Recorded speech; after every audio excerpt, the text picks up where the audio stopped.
Church of Saint-Sulpice is just about the same size as Notre Dame. Some people believe it is the same size, some say it's just a little bit smaller.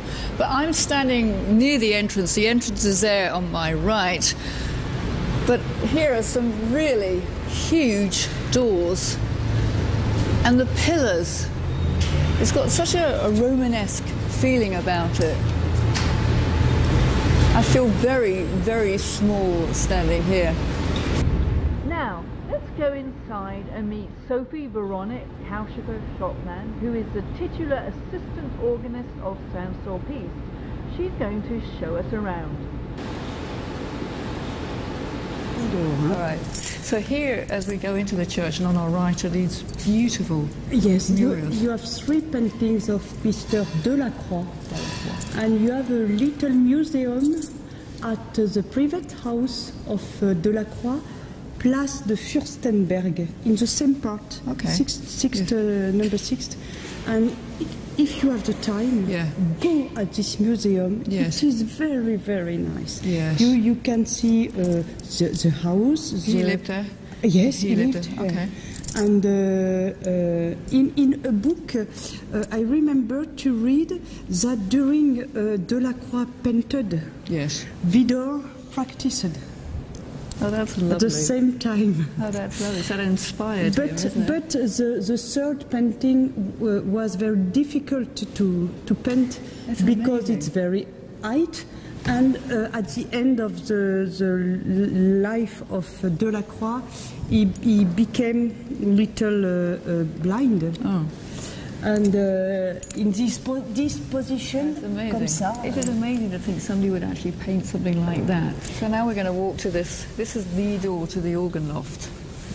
And it was Vidor, wasn't it Vidor who started a tradition of opening this door at 10:30 to allow people to come upstairs to see? Oh, yes. It was him, wasn't it? He opened the door every Sunday, like Daniel and me. Yes. And like Dupré, like Grunenwald. Yes. And also during Vidor, Vidor liked to be during the week at the little office room. And he received people. And you can push. So that goes to his salon upstairs. Isn't that lovely? Isn't that? You pull it.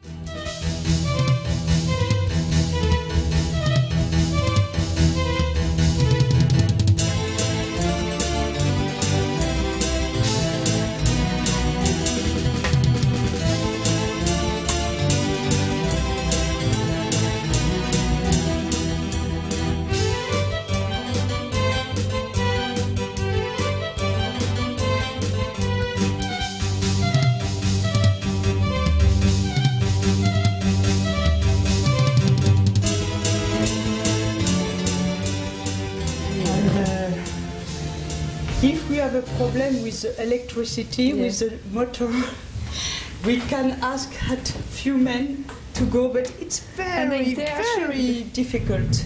They actually work. Now I think they are very old, but they would work. After a little restoration, can I try? Yes. Can I try? So these are for the wind. Yes. So these go back to Clicquot. Yeah. These were Clicquot, obviously. Yeah. So it's like, wow.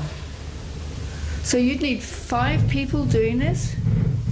5 exactly. 3 here and 2 on the first floor. It's like something at the gym, isn't it? I mean, to be honest, it's like some of the exercises we do at the gym. But that's amazing. Before to practice the organ, you have 5 movement. You have to be a bit quicker than this, wouldn't you? So you'd have 5 people doing this while you practiced a new piece of music. No, I couldn't. 64 years of Vidor, we think that the motor arrived in 1927. Yes. And during 57 years, Charles-Marie Vidor needed people to help him. He needed, wow. It's incredible. It's incredible, isn't it? When you come in to practice for a couple of hours, you've got to have 5 people here pumping the organ. That is a bit scary, isn't it? Wow, that's... Because the bellows were so well built, the men pumping them could stop for a 2 to 3 minute rest before the wind would run out, and then they would have to resume pumping.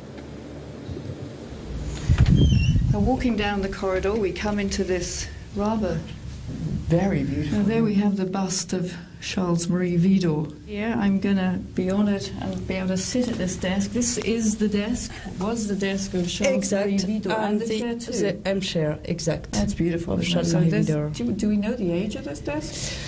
I don't know exactly when was built this room specially for Widor, but we are sure that it was during Widor. Yes. And he was married with Mrs. de Montesquieu Fezensac. He got married late, didn't he? Yes, very late. Yes. But his wife had a lot of money, and she decided to build this room for him. Very nice. Also, beautiful. The desk, armchair, and yes. So he would have composed at this desk. He would have done some of his. I don't know. We don't know. Well, we don't know, do we? I guess if you. But maybe we are see sure some that during the week he received people here. Yes. Not during office, during for a little. Week. Yes. So the bell downstairs by the door as you come up would have been rung, and it would come in here. It's very, very nice. It obviously expected quite a few people to come in here. Now on the wall, this Sophie Veronique, this is a photo of Aristide Baikal. Exactly. Wow. And he gave this photo to Mr. Widor. Yes. With an amical souvenir. Voilà. Signed. À Monsieur Charles-Marie Widor, souvenir amical de Aristide Cavaillé. Look at that, that's beautiful. That really is lovely. He's a very distinctive looking man, wasn't he? Yes. He always wore the saucy.